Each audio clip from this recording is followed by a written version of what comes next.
Ano nga ba ang pagtataya? Ang pagtataya o assessment ay isang makabuluhang gawain sa loob ng klase, kung saan natutulungan nito ang guro na alamin ang estado ng kanyang mga mag-aaral. Magagamit ng guro ang datos mula sa assessment o pagtataya upang sukatin ang lalim ng natutunan ng kanyang mga estudyante sa mga nakalipas na aralin. At ang resulta naman ng pagtataya o assessment ay siya ring ginagamit ng mga guro upang magbigay ng marka sa kanilang mga estudyante. At ngayon, pumunta naman tayo sa iba't ibang uri ng pantaya. Ano-ano nga ba ang mga uri ng pantaya? Ang una ay ang mga pasulat na pagsusulit. Sa paghahanda ng pasulat na pagsusulit, dalawa ang mahalagang salik na dapat isa lang alang. Ang una ay content. Sa content ay dapat nabatay ito sa mga ekspektasyong nakatala sa handbook o sa manual. At ang pangalawa naman ay ang mga layuning cognitive, na ang ibig sabihin ay ang pasulat na pagsusulit ay dapat o kagaya sa inilalahad sa Bloom's Taxonomy of Cognitive Objectives. So, ang mga halimbawa ng pasulat na pagsusulit ay may pagpipilian o multiple choice, tama o mali, pagtatapat-tapat, pagbibigay sagot, pagpupuno sa patlang, at maikling sagot. Ngayon, pupunta naman tayo sa pangalawang uri ng pantaya. Ang pangalawang uri ay pasanaysay. Sa paggawa ng pasanaysay, ito ay limitado at may pagpapaliwanag. Ang pasanaysay ay isang uri ng pantaya na madali lamang ihanda. Ito ay lumilinang sa kasanayang magpahayag, nagbibigay puwang sa panghuhula, at nakapagtataya ng maraming bagay ang mga pagsusulit na ito. At ang pangatlong uri ng pagtataya ay batay sa performance. Ang pagtatayang ito ay nangangailangan ng pagmamalas ng namamasid na kasanayan sa pagbuo ng isang proyekto o performance. Ang pagsusulit na ito ay tinatawag din na otentiko o alternatibo sa lapis at papel na pagsusulit. May dalawang pamamaraan na ginagamit ang pantayang batay sa performance. Ito ay ang limitado at extended. Ang limitado ay target dito ang ilang kasanayan lamang na maaring mangangailangan ng maikling sagot. Halimbawa nito ay ang pagbuo ng graph, pagsagot sa mga tanong hinggil sa balita sa pahayagan. Ang extended naman ay komplikado. Ito ay nangangailangan ng maraming impormasyon, may integrasyon ng iba't ibang disiplina. Ang halimbawa nito ay pagbubuo ng plano sa segregasyon ng basura, pagsasagawa ng katutubong sayaw. At ang huling uri ng pagtataya ay ang pansariling ulat o iba pang alternatibo.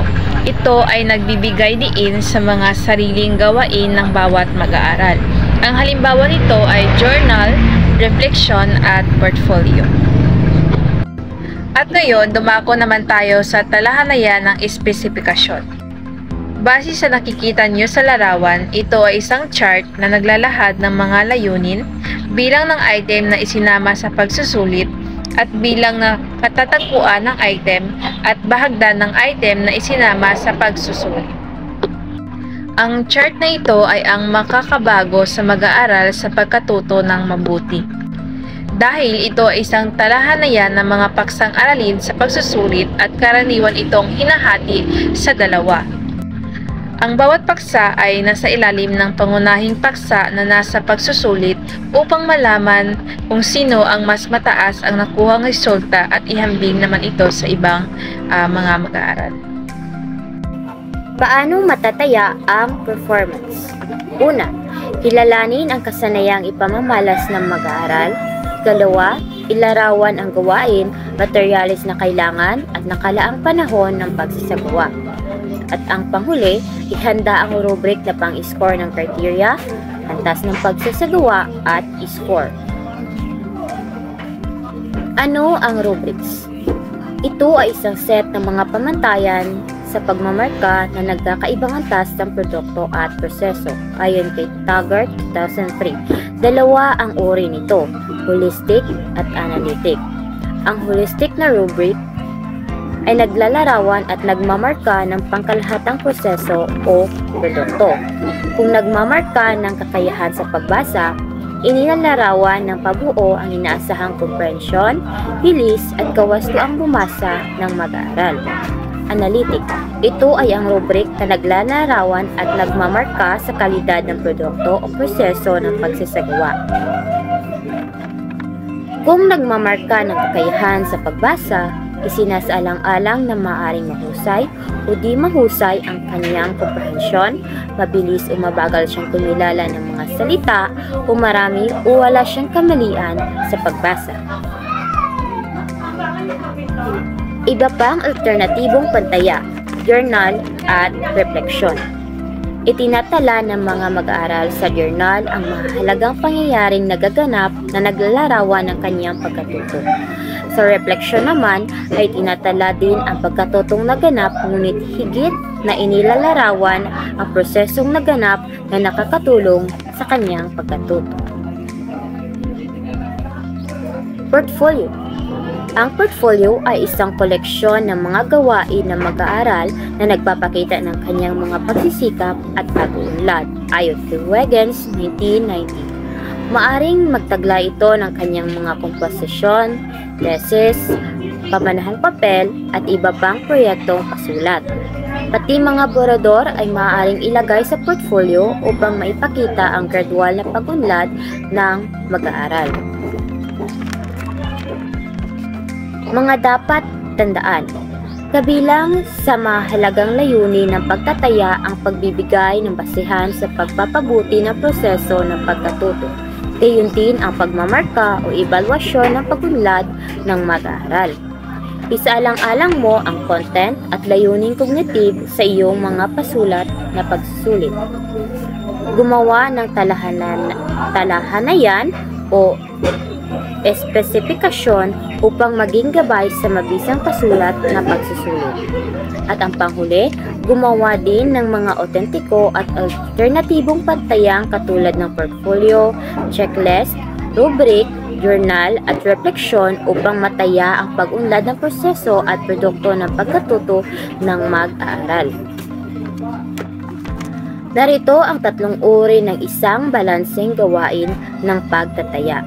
Una, pagtatayang traditional o pencil and paper test, pagtatayang pagsasagawa o performance-based assessment, at paggawa o pagpapakita o performance. So may dalawang uri ng pagtataya, ang pagtatayang traditional o traditional assessment at ang pagtatayang pagsasagawa o performance assessment. So tatalakayin muna natin kung ano ang pagtatayang traditional o traditional assessment.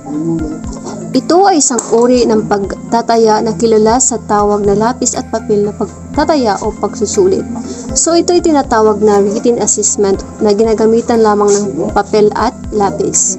Dito binibigyan ng pagsusulit ang mga mag-aaral na pari-pareho ang tanong, oras, panuntunan at inaasahang sagot. So sa traditional na assessment or pagtataya, ang mga mag-aaral ay binibigyan ng ang mga tanong na pari-pareho, oras kung kailan ito matatapos at mga instruksyon o panuntunan. Madalas na sinusuri nito ang mga mababang antas ng kognitibong kasanayan. So mababang antas lamang ang makukuha o sinusuri ng traditional na assessment kumpara sa performance na assessment. Ang mga items sa pagsusulit ay maaaring ginagamitan ng mga salita, numero, simbolo o larawan. Kaya't ang mga madalas na makakapasa ay ang mga taong may talino sa linguistika, luhika, matematika o visual.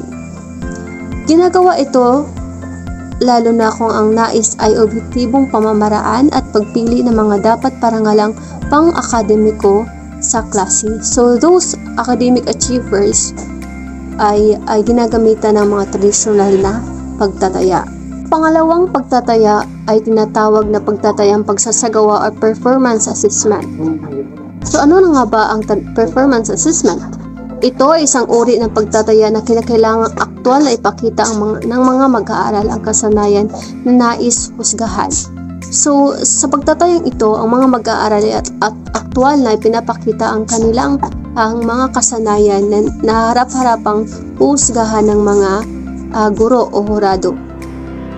Tinataya nito ang mga matataas na antas ng kognitibong kasanayan at mga kasanayang pang-psychomotor. So, mataas na kognitibong kasanayan ang makukuha ng mga mag-aaral dito kumpara sa tradisyonal na pagtataya o traditional assessment.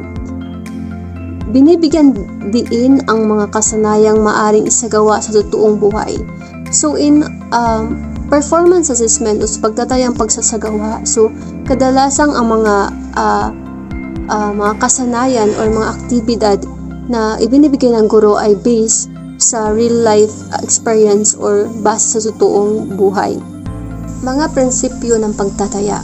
Pagbibigay diin sa pagtataya para sa pagkatuto sa halip na pagtataya sa natutunan. Ginagamit ang pagtataya bilang kagamitang panturo na naglayon sa pagkatuto sa halip na magbibigay lamang ng grado at evaluasyon.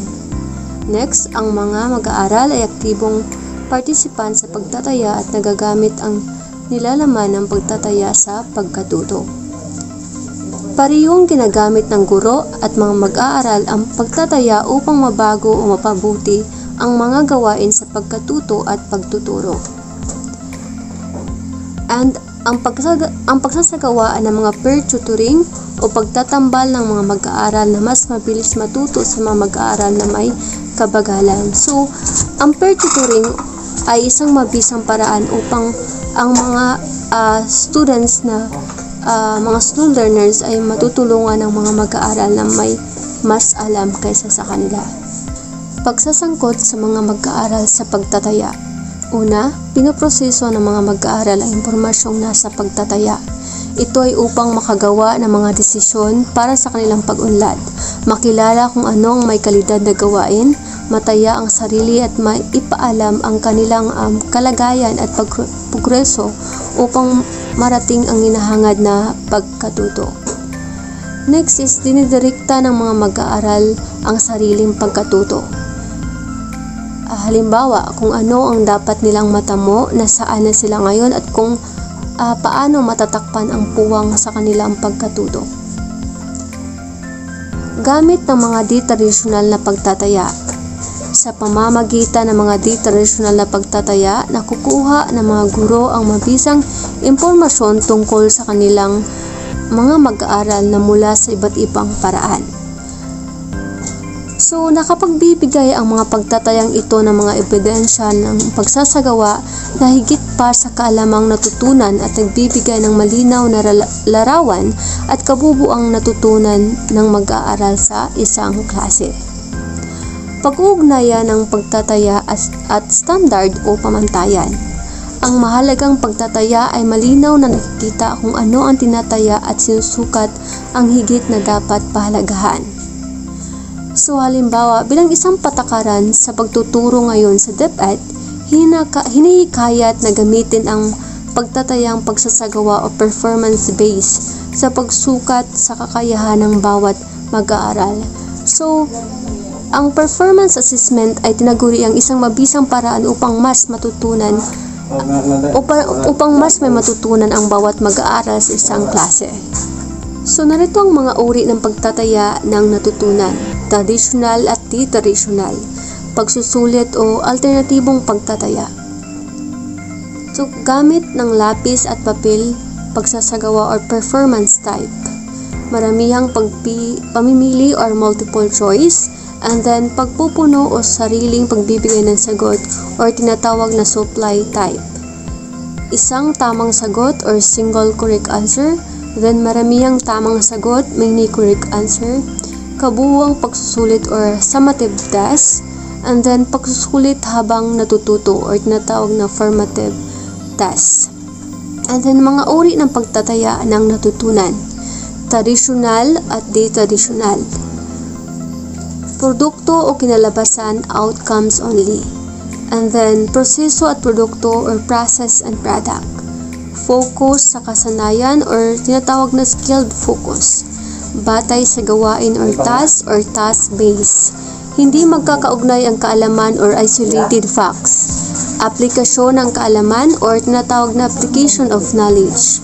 Walang kontekstong gawain or discontextualized tasks. And then, may kontekstong mga gawain or tinatawag na contextualized tasks. Pagtatayang panlabas or external evaluation.